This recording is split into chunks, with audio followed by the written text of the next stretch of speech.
Hey subscribers, we're going to cover some of the most interesting medical conditions we found this week. I also found this mug at a mall. I presume it's some sort of superhero, but I'm not sure. On Reddit's popping forum this week, I found this very interesting foot wart. Pretty neat. This video is titled "The World's Largest Pimples on Scalp." And warning, it's about to get graphic with a pimple being popped.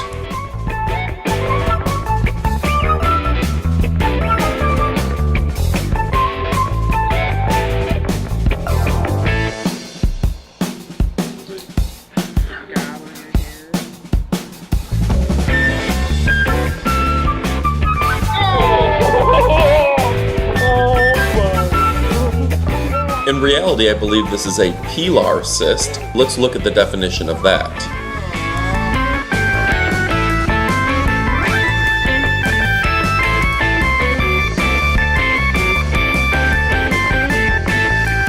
Alright, switching gears a little bit, here's an interesting individual with an outie belly button larger than I've ever seen. I wonder what causes this. When I first saw this individual, I thought, gosh, can this be real? After zooming in a little bit, I have to believe that this photo is photoshopped. You can almost see where she has two armpits. I'm not buying it. This last clip is somebody removing a growth from their umbilical region. I believe it's an umbilical stone. Look at that. Alright folks, make sure you subscribe and comment. We'd love to hear from you and have you join in on the discussion. Thanks for watching, take care, and goodbye.